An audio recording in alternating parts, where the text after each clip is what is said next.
Hi viewers, আশা করি সকল maker ভাই ভালো আছেন। আপনাদের দোয়ায় আলহামদুলিল্লাহ আমি ভালো আছি। আজকে মূলত নিয়ে আসলাম ছোট্ট একটা রিভিউ, সেটা হচ্ছে ট্রান্সফর্মার রিপেয়ারিং। যাদের ঘন ঘন ট্রান্সফর্মার পুড়ে যায়, ঘন ঘন ট্রান্সফর্মার প্রবলেম হয়, তাদের জন্য মূলত আমার কথাবার্তাতে ভুল ত্রুটি হয়ে থাকলে ক্ষমার দৃষ্টিতে দেখবেন। এই ট্রান্সফর্মারটা এক ভাই আমাকে আর কি পাঠিয়েছে। ভাইয়ের বাড়ি একটু দূরে। তো ভাই মূলত ট্রান্সফর্মারটা প্রথমত এক ভাইকে দিয়ে তৈরি করেছিলেন, কিন্তু ভাইয়ের জীবনের একটা বড় ভুল ছিল, সেটা হচ্ছে ভাই যে তামার যে ওয়ারিং তারটা আছে, তো এই তারটা ভাই আর কি কিনে দিছিল। তো দোকানদার তৈরি করে দেওয়ার পরে দোকানদার প্রথম প্রথম 1 মাস ভাড়া দেওয়ার পরে ট্রান্সফর্মারটা মার খায়। মার খাওয়ার পরে দোকানদারকে নিয়ে গেছে। দোকানদার বলছে যে এই তামা নাকি ভালো না, তামা ভালো না, তামা চেঞ্জ করা লাগবে, 2 নম্বর তামা। কিন্তু যেই দোকান থেকে নিয়ে আসলো ওই দোকানে শুধু তামার তারগুলাই বিক্রি হয়, এটা আমি জানি।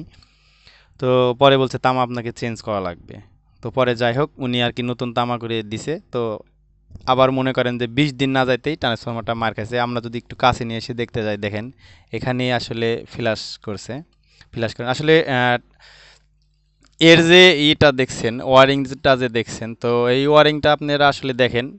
আমরা যদি একটু কাছে থেকে দেখাইতে যাই, আমরা আসলে দেখেন, আমরা যখন বাঁধি দেখেন আসলে এই তারটা কোথায় থেকে আসছে আর এই মাথাটা কোথায় থেকে আসছে, মানে কোনো তারের সাথে কোনো তারের মিল নাই, একটার উপর আরেকটা উঠে আছে। আমরা আসলে এইভাবে যদি ট্রান্সফর্মার রিপেয়ারিং করতে থাকি, তবে ট্রান্সফর্মার টিকবে না কখনোই। আমরা আসলে যেভাবে রিপেয়ারিং করি, তো আমি আর কি আমার মূলত 3টা ট্রান্সফর্মার আমি নিজে তৈরি করেছি। সেটা অনেক দিন হয়ে যাচ্ছে, আল্লাহর রহমতে আপনাদের দোয়াই কিছুই হয়নি।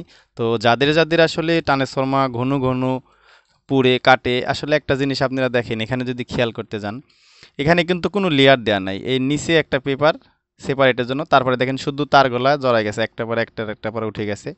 কিন্তু আমরা যদি একটা লেয়ার বাই লেয়ার যদি আমরা দেওয়ার পর একটা সেপারেট দেওয়ার পরে যদি আরেক লেয়ার আবার আমরা জড়ি, ওই ক্ষেত্রে যদি আপনার 1 পয়েন্ট অথবা 2 পয়েন্ট যদি শর্টও হয়ে যায়, তাহলে কিন্তু আসলে ট্রান্সফর্মার কিছুই হবে না, রান থাকবে, চলবে, কিছুই হবে না। যদি আসলে এখানে মনে করেন যে 2টা তার আছে, 2টা তার যদি আপনার এক জায়গায় হয়ে শর্ট হয়ে থাকে, তবে ওটা চলবে। তবে আমরা আসলে যদি ট্রান্সফরমারটা একটু চেক দিতে যাই যে আসলে কিভাবে ট্রান্সফরমারটা ফ্ল্যাশ করলো, তো আমরা প্রথমত একটা তার নিয়ে নিব। এটা এসি লুকের সাথে দিয়ে আমরা 2 শট একটা সিরিজ দিয়ে চেক করব।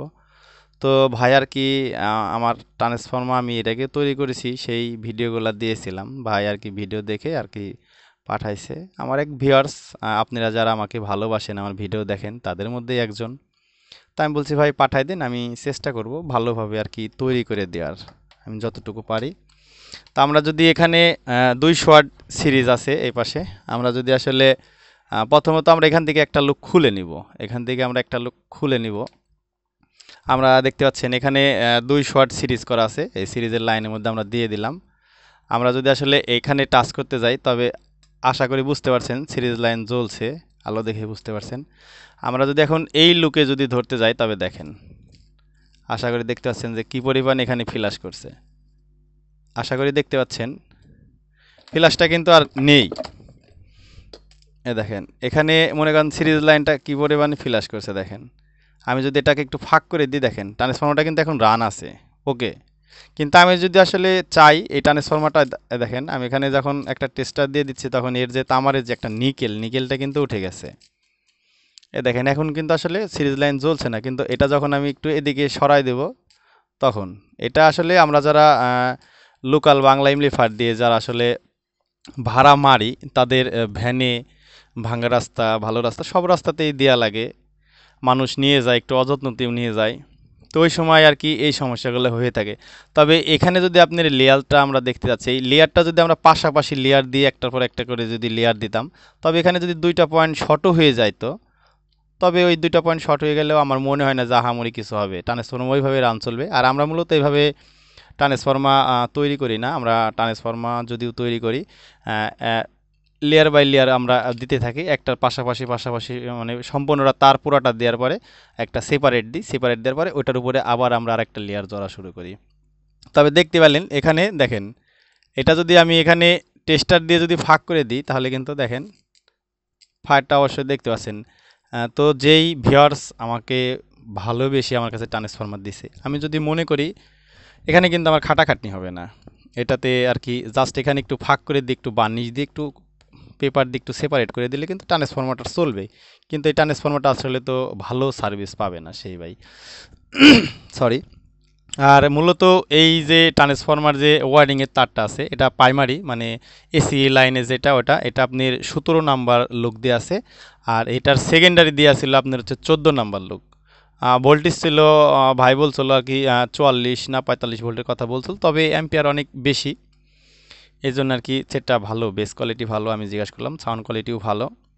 তবে আমরা যদি এই লেয়ারগুলো আমরা সুন্দরভাবে সেপারেট করে দিই তবে ওই ক্ষেত্রে কিন্তু আরও খুবই ভালো হয়। আমরা যারা আসলে ট্রান্সফর্মার তৈরি করি, তো ট্রান্সফর্মারটা যারা তৈরি করি তারা যদি একটু মানে সচেতন সহকারে একটু কষ্ট করে, আহামরি দেখেন এই ট্রান্সফর্মারতে সবই আছে, শুধু এই একটা লেয়ার জড়ানোর জন্য যতটুকু পেপারের দরকার হয়তো বা 5-7 ইঞ্চি পেপার লাগতে পারে, 10 ইঞ্চি সর্বোচ্চ যদি লাগে। তবে যদি এখানে একটা লেয়ার দিয়ে দিত তাহলে কিন্তু আরও ভালো হইতো। তবে আরেকটা জিনিস আপনাদেরকে বলি, এই যখন একটা লেয়ার তার জড়ানোর পরে একটা সেপারেট দিয়ে আবার তার জড়বেন, তার উপরে ভালো করে সেপারেট দিবেন, কারণ এটা প্রাইমারি কয়েল মানে এসি। এসি যদি আপনার ডিসি আউটপুটের সাথে যদি সংযুক্ত হয়ে যায় ওই সেক্ষেত্রে কিন্তু মারাত্মকভাবে একটা এমপ্লিফায়ার ক্ষতিগ্রস্ত হতে পারে। এসি লুকটা জড়ার পরে ভালো করে সেপারেট দিবেন, তারপরে যে কটন আছে, কটন যে টেপগুলো পাওয়া যায় সুতার, ওইটা দেওয়ার পরে ভালো করে বার্নিশ দিবেন, বার্নিশ দেওয়ার পরে সেকেন্ডারি কয়েলটা জড়বেন। সেকেন্ডারি কয়েল যদি উপরে একটার উপরে আরেকটা উঠে যায় আহামরি কিছুই হবে না, কারণ সেকেন্ডারি কয়েল আমরা এই পরিমাণ সহজে পাই না যে সেকেন্ডারি কয়েলগুলো নষ্ট হয়ে গেছে, পুড়ে গেছে। তবে আপনারা যারা বাধাই করবেন সেকেন্ডারিতে মেন ফোকাস করবেন, সেকেন্ডারি কয়েলটার জন্য ফিনিশিংভাবে খুব সেপারেট দিয়ে জন্য তৈরি করতে পারেন। সেকেন্ডারি যখন ডিসি লাইনটা জ্বলবেন, ওটা তো এসি আউটপুট করে, ওখান থেকে যখন আপনার আউটপুট ভোল্টেজের তারটা যখন জড়বেন তখন ওটাতে আপনি একটার পর একটা তার যদি উঠেও যায় তবে আহামরি ওটাতে কোনো প্রবলেম হবে না। কিন্তু লোক মানে মেন যে ফোকাসটা করা লাগবে সেটা হচ্ছে প্রাইমারি এসি লুকের তারের উপরে ফোকাস করা লাগবে যেন এটাতে ভালো করে আর কি সার্ভিসিং করা যায়। তবে মূলত আজকে ভিডিওটা লং করতে চাচ্ছি না। আমার যারা ভিউয়ার্স, আমাকে যারা ভালোবেসে আমার ভিডিও দেখেন, আমি একটা ফেসবুক পেজ খুলেছি, সেটা হচ্ছে আরোহী ইলেকট্রনিক্স। ওখানে আর কি ইলেকট্রনিক্সের ভিডিও দিয়ে থাকি, আপনারা যারা ফেসবুক থেকে দেখতে চান তারা দেখতে পারেন। আর আরেকটা কথা, যারা আসলে আমাকে ভালোবেসে আমার ভিডিওগুলো দেখেন অথবা দেখছেন তাদেরকে অনেক ধন্যবাদ। আর মূলত এটা পার্ট 1-এর ভিডিও হবে। তবে আমরা যখন একটা মানে এক পার কয়েল যখন জড়া হয়ে যাবে, যখন আমরা সেপারেট দেব, আমরা আশা করব আমরা আবার আপনাদেরকে একটা ভিডিও দেব কিভাবে আপনারা সেপারেট দিয়ে ট্রান্সফরমার তৈরি করবেন বিস্তারিত। আমি মনে করি যে আপনার যারা আসলে আমার ভিউয়ার্স আছেন, ভালোবাসেন, তারা এই পার্ট 1 পার্ট 2 এর ভিডিওটা দেখলে মানে ট্রান্সফরমার ব্যাপারে আর কি বিন্দু পরিমাণ নলেজ হলেও আপনার হবে। তো ভিডিওটা আর বড় করতে চাচ্ছি না। সবাই ভালো থাকবেন, সুস্থ থাকবেন। আল্লাহ হাফেজ।